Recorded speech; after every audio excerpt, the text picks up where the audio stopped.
Hi, you're on the Hillbilly Voodoo channel. Today on Hillbilly Voodoo, we're going to show you what we had to do to get this little tiny motor to power these big, huge wheels. Stick around, see what type of ground obtainium we had to dig up to figure all this mess out today. Woo!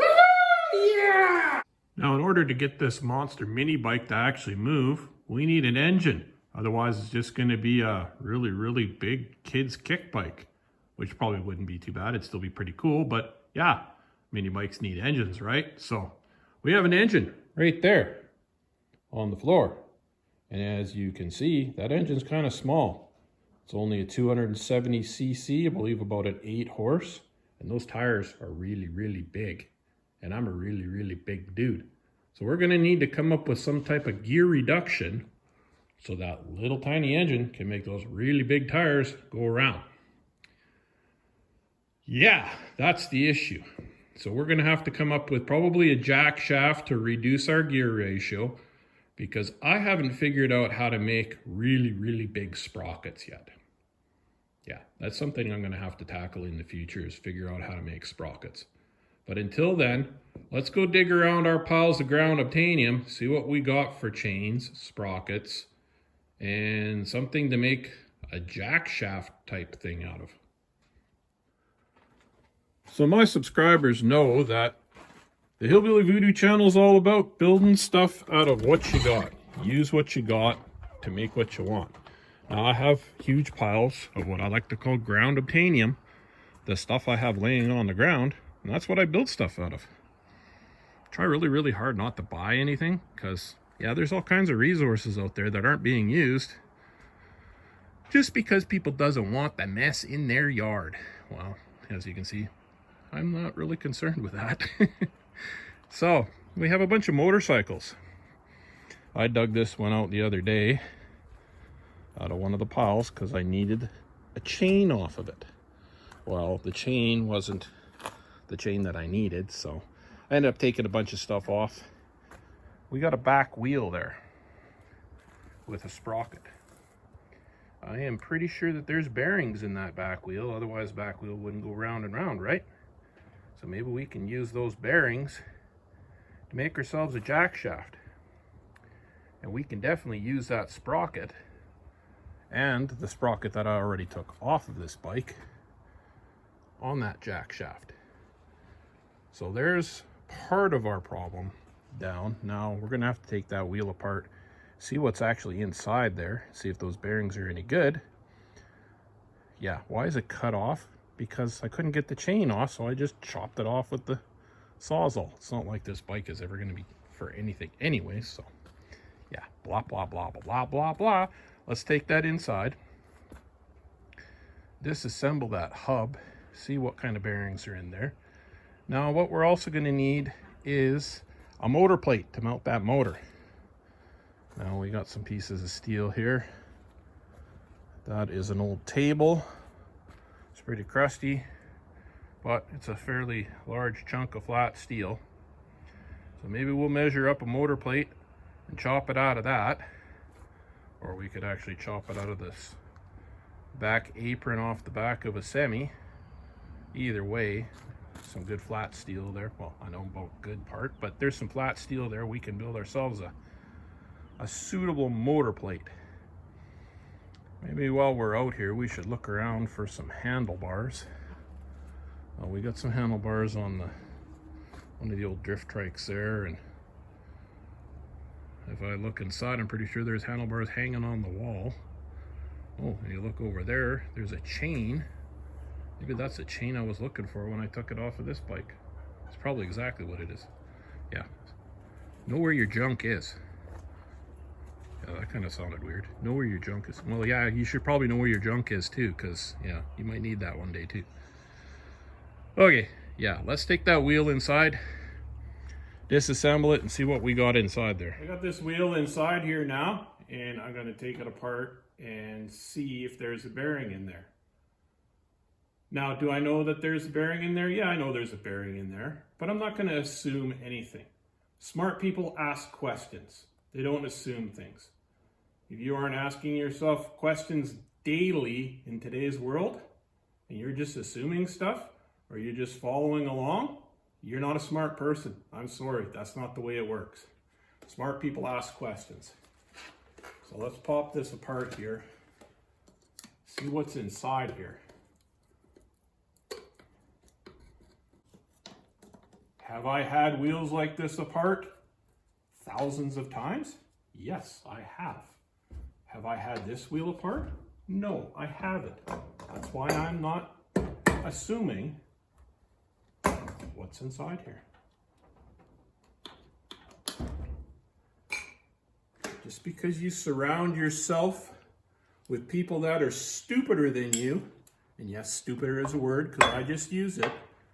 You surround yourself with people that are, dumber than you, doesn't make you smart.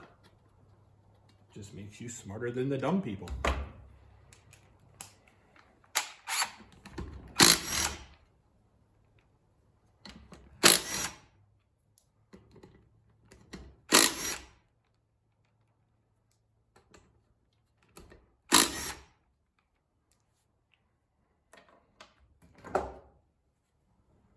Pretty much guarantee that this thing is seized on here because it's been on there for, well, the bike's a 1979, and if I remember right, it was parked not too long after it was purchased. There was a bunch of drunken idiots at a party and they were doing burnouts with a brand new bike, and they threw a rod through the bottom of the block, and yeah, that was 40 something years ago. So let's see if we can get this thing pried off of here or not. Well, let's just do some tappy with the hammer here and see if we can get it to break loose first.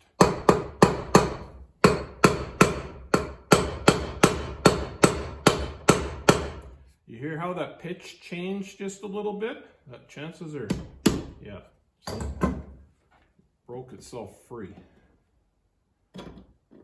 Well, that was kind of nice. I figured we were going to have to get all vanilla gorilla on that to get that off, but okay, we have a sprocket, and as you can see, it hardly has any wear on it. So like I said, this bike was, yeah, it was done before it was done. We can use this sprocket hopefully on our jack shaft. I wonder if there's some way that we can modify this hub to turn it into a jack shaft. Let's think about this for a minute. Got a sprocket on here. Do.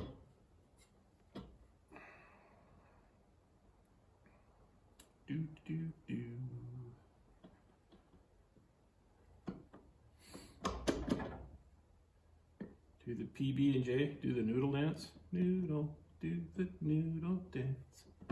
Yeah. If you don't know what that is, you probably don't have grandkids. Okay.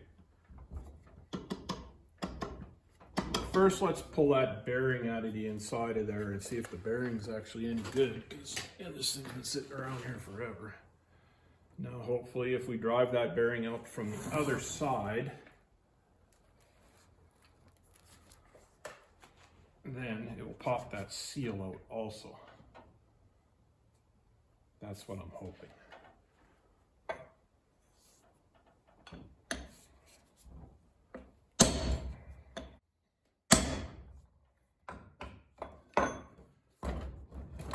Let's see, is the thing even moving?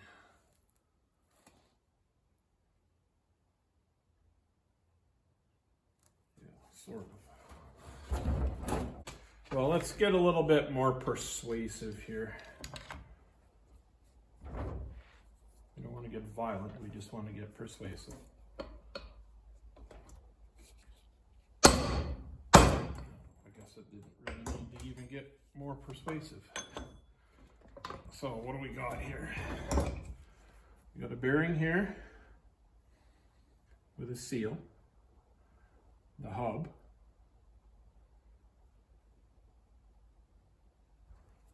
and the other bearing is in the brake part of this. You know what? See the other bearing?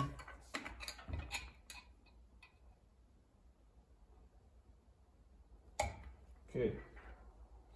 I think I'm going to show you guys the inside of this hub. And we'll decide whether we're going to take this hub apart and try to use it as our little jack shaft. Okay, can you guys see down in there?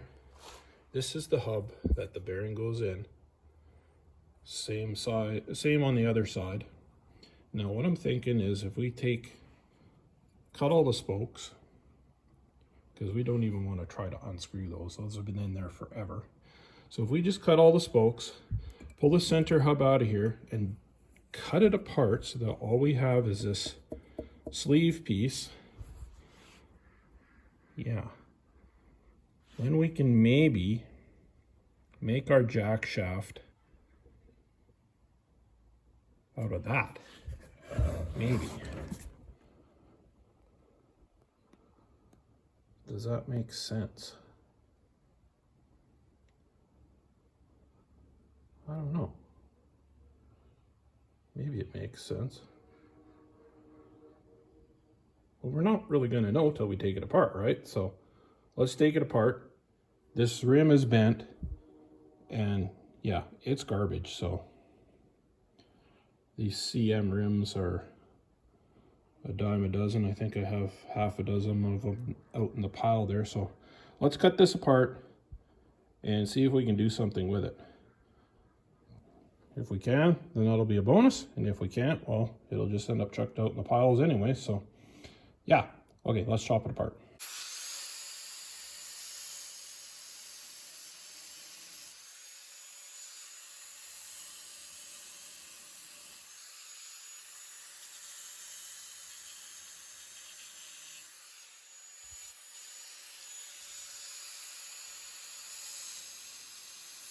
Now I've got this thing all stripped down to the inside hub here.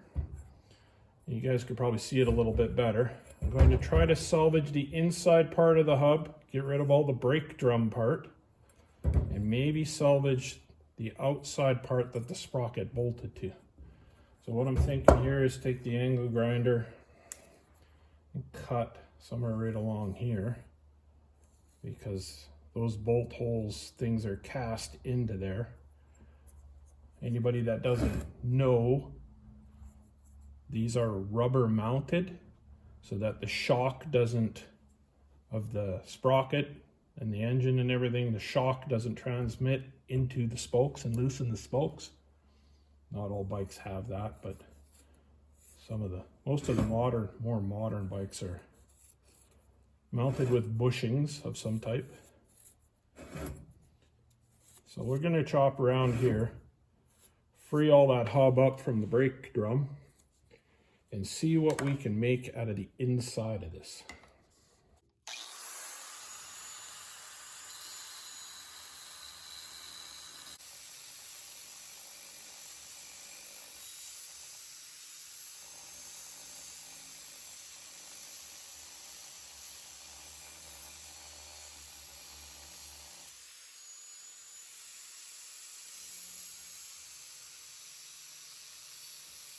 So I got all the excess stuff chopped off of that hub there now.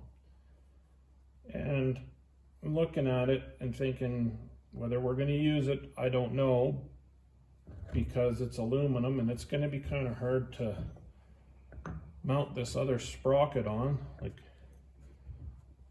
I think we're going to put this sprocket on the wheel, and this sprocket will be on the jack shaft, and we'll need another big sprocket. Yeah. Is this making sense to you guys? This sprocket will be on the wheel. We'll need, and this sprocket will be on the jack shaft. We'll need another big sprocket here that's going to be driven by the engine. So that'll give us our gear reduction here. If all else fails, at least we have bearings that we can use to build another jack shaft out of if this idea doesn't work. Like, at least these bearings are recoverable and usable. Whether we're going to use this hub or not is a different story. But I think that maybe we should get the engine mounted in the bike frame first, or at least an engine plate built, so that we can decide where the engine's going to sit in relation to our jack shaft, which is going to have to move back and forth like this to be in line with the wheel and all that stuff. So yeah. Now, while I was sitting here grinding away, of course, my brain wandered off and started thinking about intelligence. And how I was saying that you surround yourself with stupid people to make yourself look better. And then I was thinking about this show that I was watching the other day about alien abduction. Now, all these alien abduction people all start out with the story of being at a diner or a dive bar, and that was the last place they remember. And then they remember these pasty gray guys with big eyes and whirling sounds and lots of lights and all these other things. And it got me thinking, okay, well, they talk about anal probing, and yeah. Why does everybody go to be an alien abducted? That kind of sounds like you got roofied and butt plugged by a truck driver to me. You think about it, the whirling noise of the truck running down the road and the bright lights, all the cab and everything. Yeah, I think that maybe you got not quite an extraterrestrial experience, but maybe yeah, exactly. Okay, let's leave that one alone. Let's go build ourselves an engine plate. So I think that until we get a piece of metal in here and get that engine in so that we can position it back and forth and decide where it's going to be and where the sprocket is coming off the engine, the clutch. I think until we get that in here, we're not going to be able to decide where our jack shaft is or where our back sprocket. So let's get that motor mounted, or at least a piece of metal cut and put in here that we can then just sit the engine on top and slide it back and forth. So what we got here? 17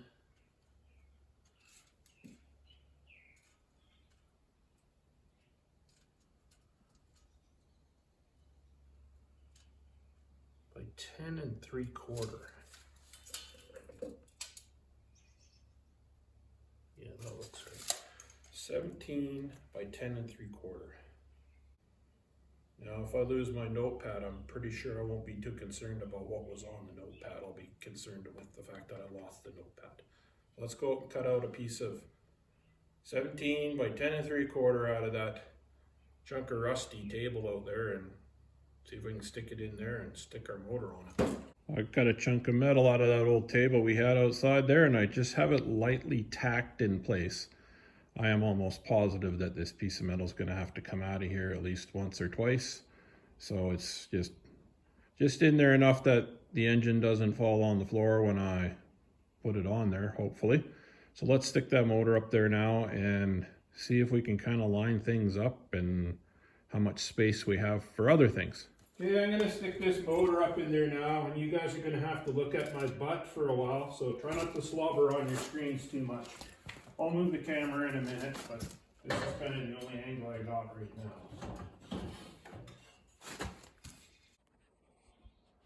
So let's take a look at what kind of crap we got going on here now. That exhaust is obviously way too big and in the way. So we're going to have to get rid of that and build our own exhaust. We got enough room for the carburetor there. We'll have to put some type of weird air filter on it. That gas tank is just a tank I had on there to run the engine, make sure it was running, so that can go anywhere. I'm thinking that maybe we might want to modify the front of our frame here a little bit and go out like that on either side and get rid of this bar in the middle, because then we could move that engine forward a little more. But we could make it work this way. Let's take that muffler off of there and see what kind of more clearance that will give us. It might give us what we need, it might not, but any way you look at it, that muffler's stupid and it needs to go.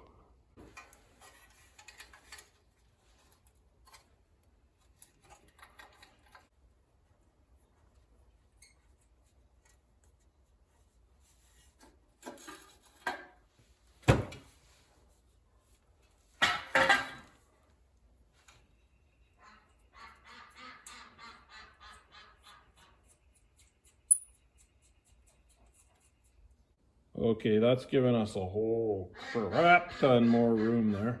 Yeah, the ducks agree too. Yeah, we got a whole crap ton more room, so we shouldn't have to modify that front tube. Not yet, anyways. Engine's pretty much centered there. Let's grab the sprockets and see whereabouts they're gonna sit on the other side there and what type of alignment we're going to have to come up with. So we're sitting here over on the other side of the engine now, on the other side of the bike, and I'm trying to plan out where I'm going to put this jack shaft. But we have the two sprockets that we stole off of that motorcycle. We have the sprocket that's on the clutch, but we don't have another large sprocket, because we're going to put this sprocket back here, right?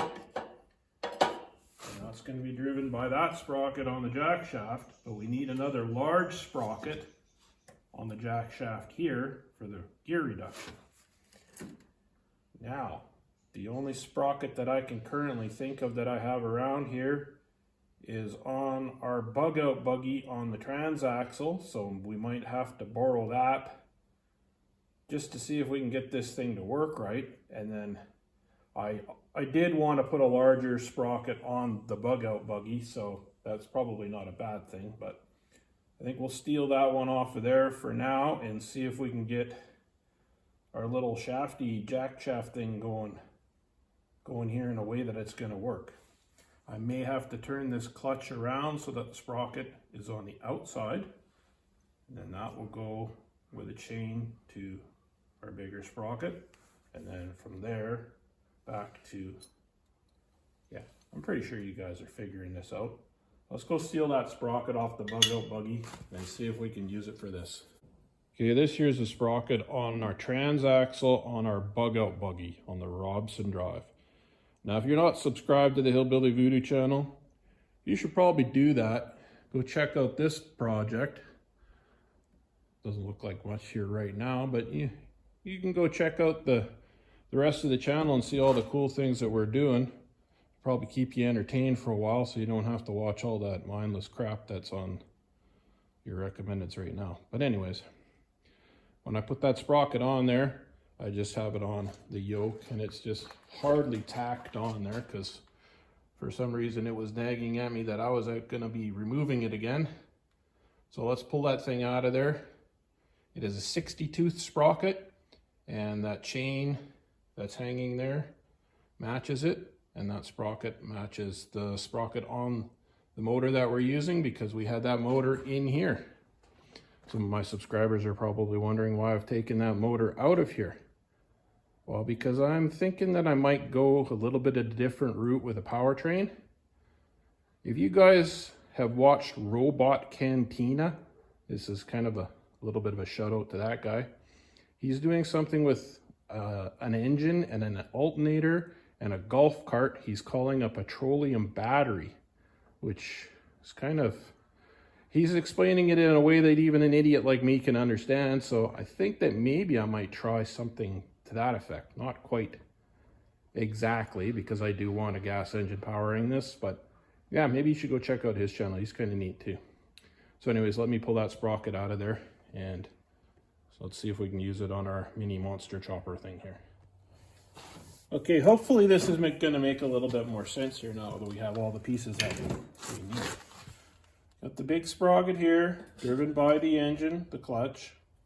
Now we're going to take the little sprocket on our little jack shaft, and then we're going to drive the big sprocket back here. Now hopefully that'll give us our gear reduction. Hopefully you can see. that we need. Now, our jack shaft doesn't really need to be very long by the looks of it. And I think that maybe our little hub bearing holder type thing, we're gonna just throw that out the friggin' window, and we're gonna start with a piece of pipe that those bearings fit in, and we're gonna build our own little jack shaft so that it's slightly less complicated. Now, I'm gonna slot the motor mounts on the plate here so that the motor will slide back and forth, so we can tension this chain. And in the back here we have the slot where the wheel axle goes through, so we can tension the back chain. And that's the chain that we just took off of the bug out buggy. So that is kind of what we're going for here. This idea here. Shaft through here. Okay, that's enough blah, blah, blah. That's the trouble I'm having with filming this YouTube, is explaining enough that people understand, but not babbling so much that people get bored. I don't know if I'm doing a good job at that or not, but it's just the way it is. English is the only language I speak, and I still don't understand it, and I'm over 50 years old, so yeah. Let's keep building our little shaft, jack shaft type thing here, and see if we can make it work. So this is what I've ended up coming up with for our jack shaft. It's basically the exact same way that I built the hubs and axles for the wheels. So if you're not subscribed and you haven't been following along, you might want to go back and check out the playlist for this build series. Just a piece of pipe that the bearings fit inside. The hole in this sprocket just happened to be the right size for the pipe. We just lined it up all really nice and close as we could get it, and welded each sprocket to each side of the little tiny piece of pipe there. Now that bearing didn't go in there exactly the way I wanted it to, but it's caught enough of the edge that it should support it, and it spins round and round and round and does its kind of thing. So let's go see what we're gonna have to build for mounts to mount this thing and use it as a jack shaft. Use it for what we have intended it for. Okay, hopefully everybody can see what we got going on here now. We need to put the jack shaft somewhere in here. And we can't go back any farther than this, otherwise it's going to hit the tire. So we're obviously going to have to shorten up our chain here a bit. Put it somewhere right about there. Yeah, that kind of looks like a good spot. Or we could always build a slack adjust. Anyway, what we need now is a piece of metal that will go down to the frame here, that will hold our jack shaft in place, and then another piece for the inside that will hold it. So let's get our tape measure here and measure out how long a piece of metal we're going to need, or close to it.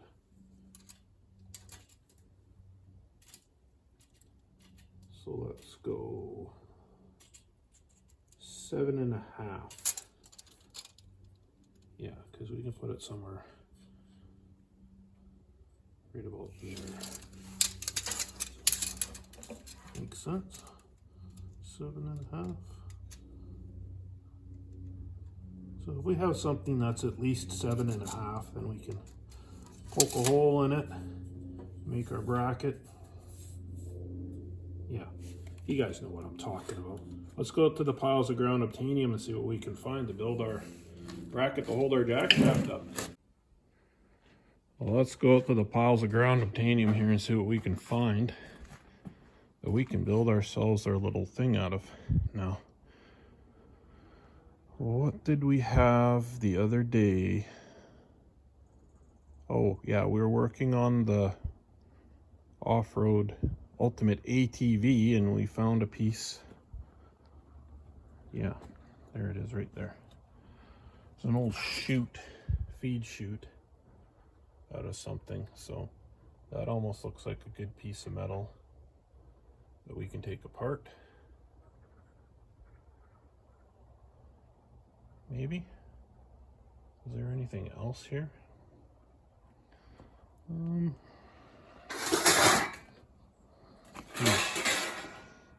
What else is in here? Oh, there's another feed chute type thing.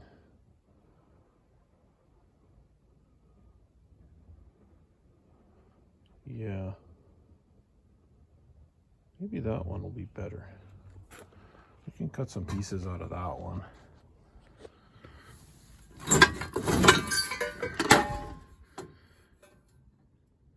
Yeah. Let's chop some pieces out of that thing.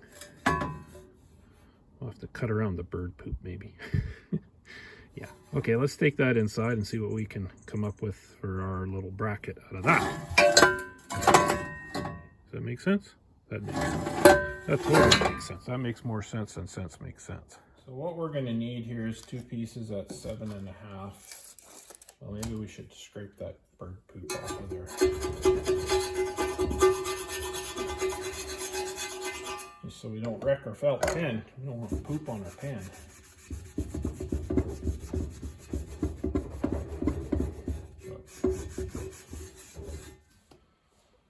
So this has got some kind of weird bend in the bottom here, so we're going to want to get rid of that bend first.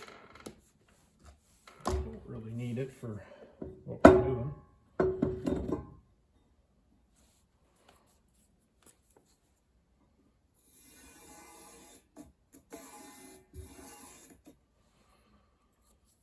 And we will measure up 7.5 from that line.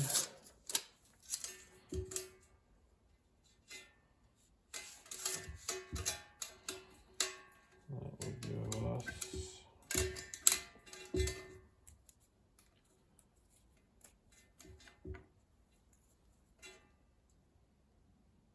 well, let's just cut it right along this bend here. That's pretty damn close.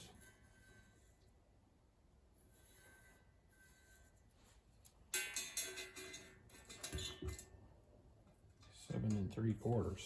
Yeah. So we'll cut it there, cut the welds off, and then we'll do the same thing on the other side, and we'll have 2 of the same pieces. I don't know if we'll use 2 of the same pieces, but we'll have 2 of the same pieces. So, like I say, chop it there, and then we'll go see if we can line it up to where we need it and decide where we need to drill the hole. Because, yeah, probably have to drill it back here somewhere, but until we get the pieces cut out, then we won't know for sure, right?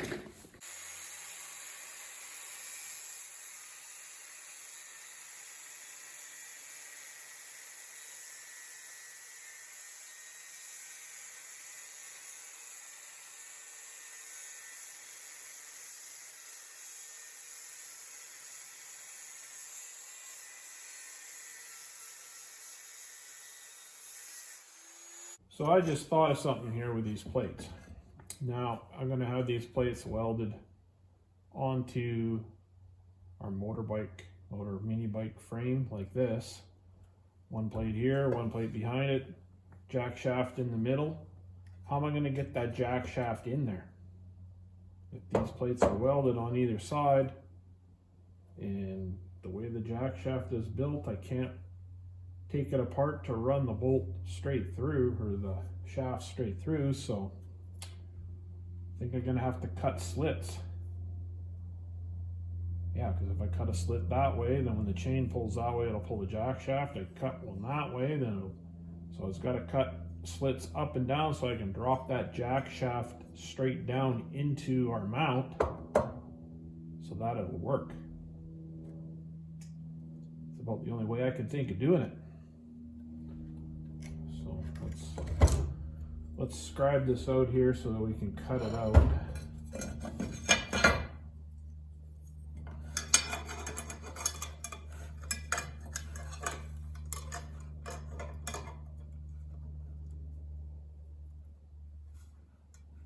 of got fumbly hands here today.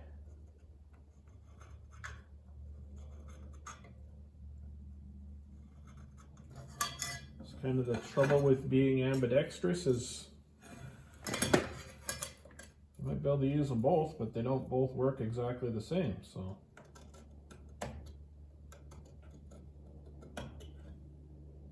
They both work exactly the same, they just don't work as well as they would work if you worked just one. Yeah, that totally made sense in my head. So, okay, let's cut that little notch out, and we can just slide everything down in there. Hopefully it will be sturdy enough. If it's not, I guess we just have to come up with a different plan. Yeah, right. Plans are something you make that other people screw up for you. We'll come up with a different idea.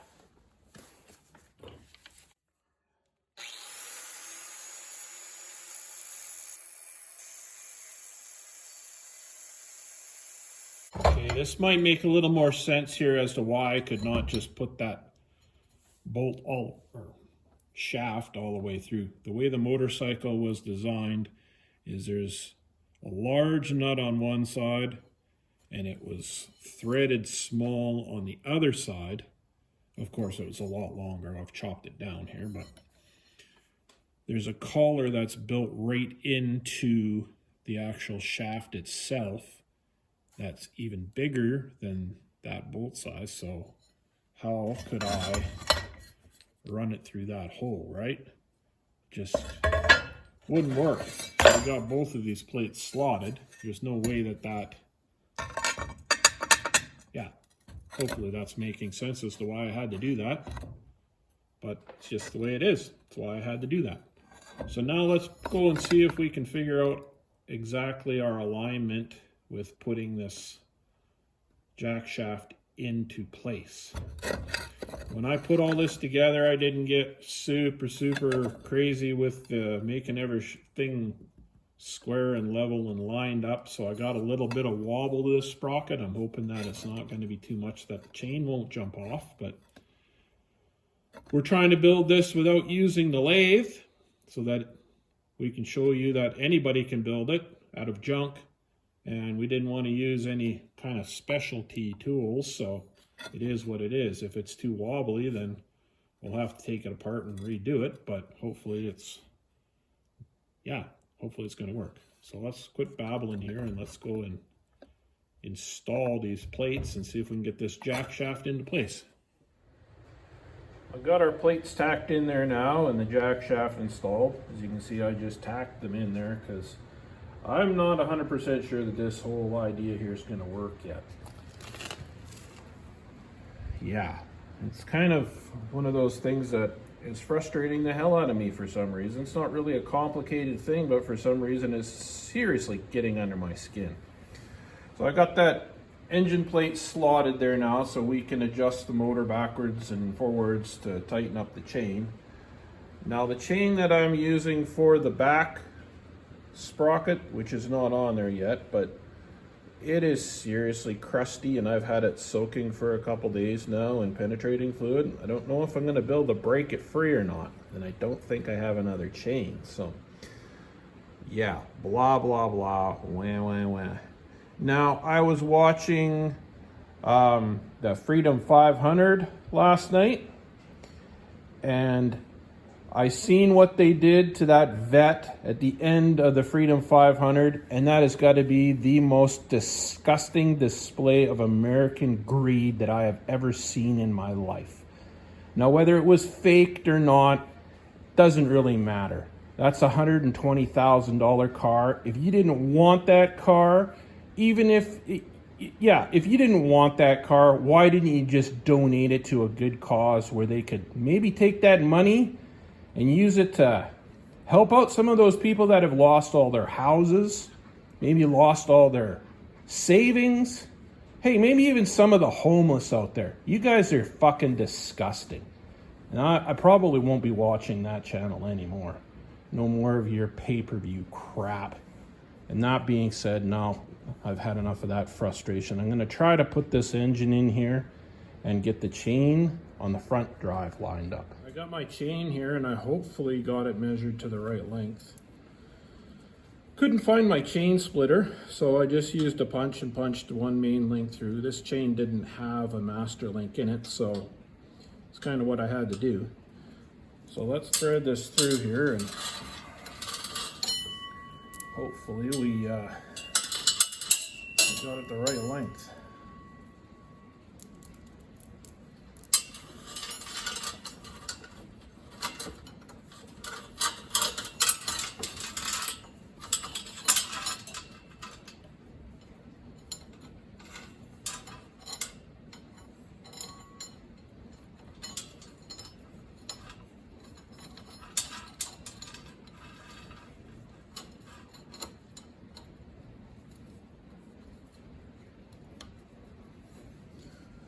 we got a little bit of slack in there, but we should be able to take that up with the slides. Yep, so that's nice and tight.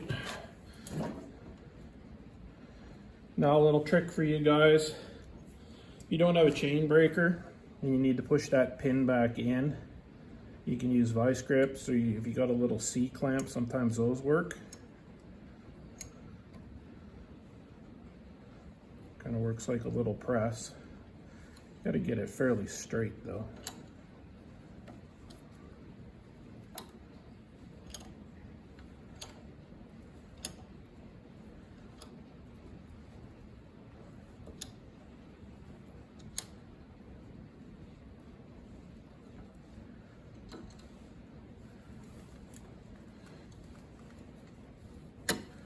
You should probably pick a C-clamp that isn't all rusted and crusted, and we'll screw in far enough.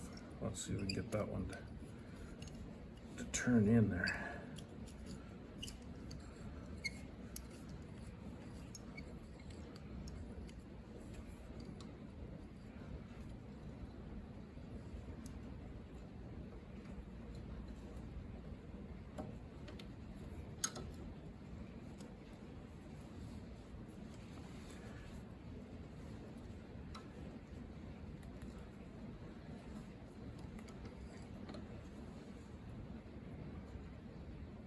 We're gonna grab a C-clamp that's not all crusty. Well, this one's a little bit bigger, but hopefully it will work.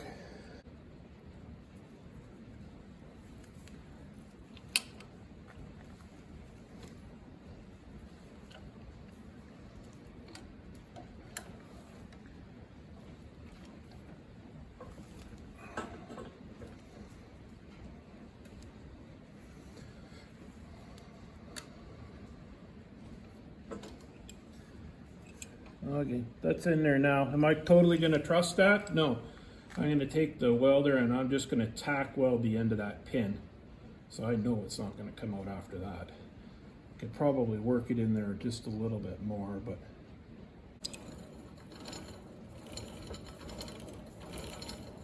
Well, that sprocket's got a little bit of wobble to it, but it doesn't look like that chain's going to jump off there.